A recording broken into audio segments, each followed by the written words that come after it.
rather interesting business today here on All In with Brian Weatherford. Now, from time to time, we talk to people in all sorts of ends of tentacles, if you will, within the food industry. But today is a first for me. We'll be talking kettle corn on All In. Not just any kettle corn, Keith's Kettle Corn. And if your company's name is Keith's Kettle Corn, chances are your name is Keith. That's exactly where we are today with my guest, Keith Jackson, here on the show. Hey, Keith, how are you, buddy?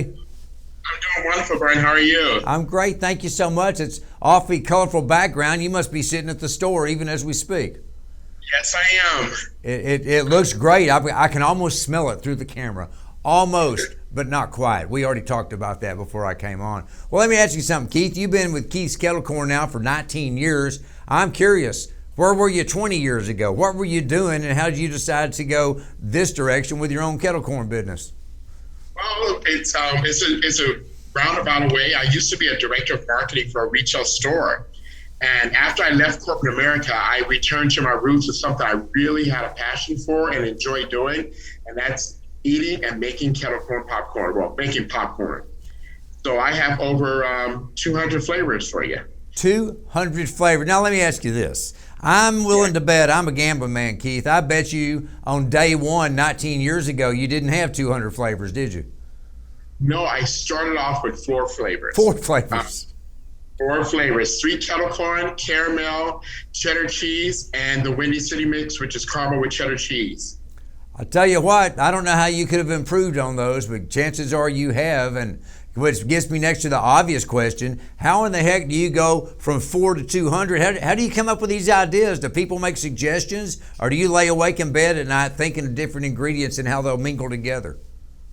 You know, the truth of it is I love popcorn a lot. And so after I tried a lot of flavors, or I'm getting used to them, I want to create something different to continue to grow the business, and also to tantalize my taste buds and my customers' taste buds. So I'm always thinking of new recipes and new flavors and just moving on from there.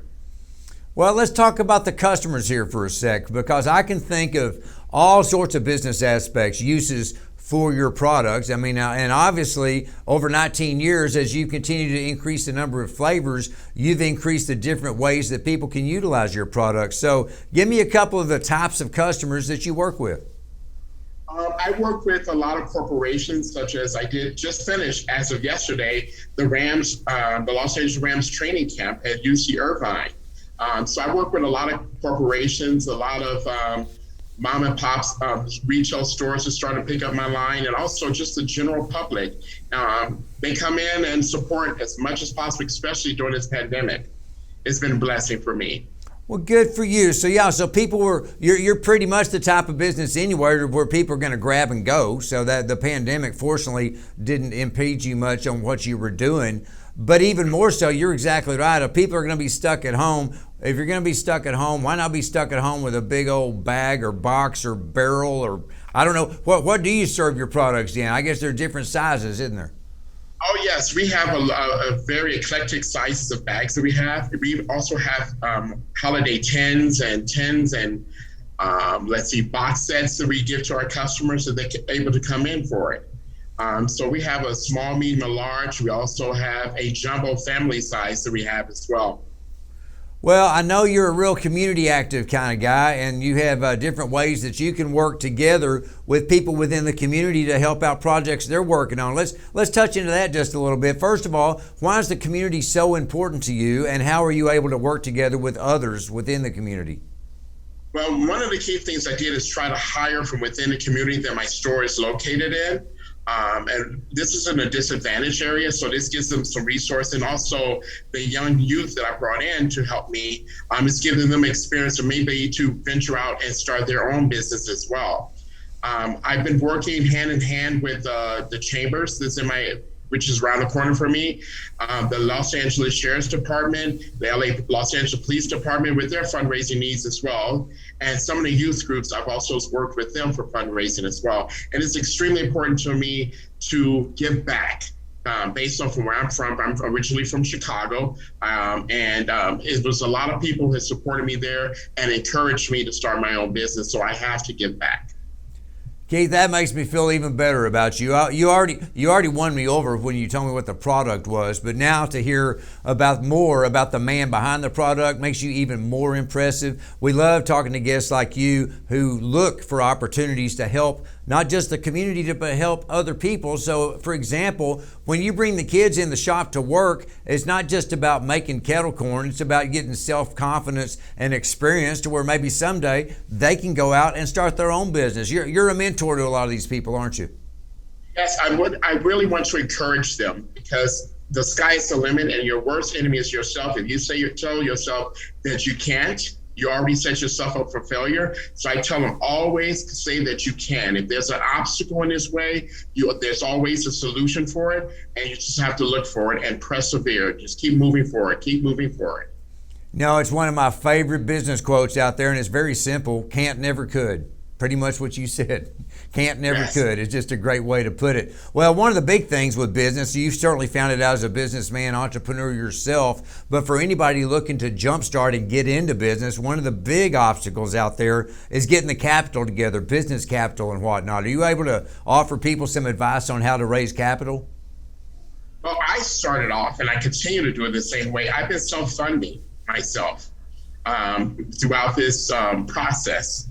And the biggest thing is to really map out a game plan, look at all the resources that are around to you and available to you, and just continue to apply for different programs and look for other mentors that's been in the same field that you're interested in and ask them questions.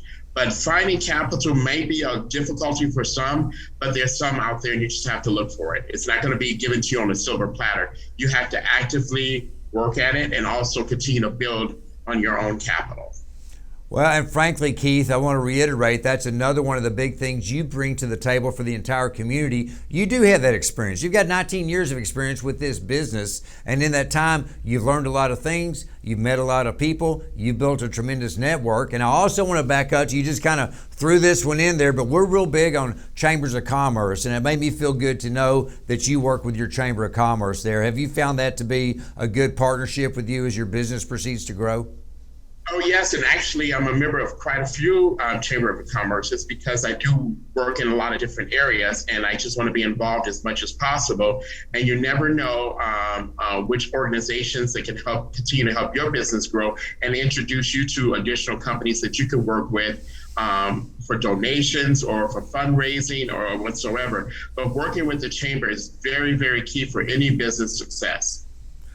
I could not agree more. You said it better than I could say it, and I too am a big advocate of chambers of commerce, and the fact you're a member of several, again, speaks volumes for you. But let's be honest here, going to the business side of things, Kettle Corn is the type of product that any business could use, whether you need a client gift, you're looking for employee incentives, you're looking to raise money, whether it's a church group, a school group, a civic group, a social group, whatever. It's a very flexible commodity you have there. But I've got to ask you one thing that's bugging me. You say you got over 200 flavors. Are they all there at once, or do you bring them in and out from time to time? You don't have 200 flavors sitting on the shelf today, do you? Oh, no, I do not. I rotate the flavors in, but I do have the core flavors that I must always have. And I start with the original four, the Windy City, the caramel, the sweet kettle corn, and the cheddar cheese. I must always have that in stock. And I have so many other flavors from churro, lemon pound cake, birthday cake, cookies and cream, just so many flavors that I rotate in and out, but we try to keep at least 55 flavors in the store at any given time. 55 flavors. Well, I'm sure there's seasonal flavors that pop up occasionally as well, and we're sitting here in the summertime now. We can't be too much further from pumpkin spice popcorn. Just a guess that might be coming out here before long. Well, Keith, bottom line, you got a great business, man. You've been doing it for 19 years. You've grown from 4 flavors to well over 200 flavors. But more importantly, you're not afraid to jump in there within the community, offer people jobs, offer them opportunities to utilize your products to raise money for their passions as well. You're just a good guy with a really good business. I appreciate you sharing your story with us today. Keep being you, man. Take care. Take care, and thank you so much for having me on your show.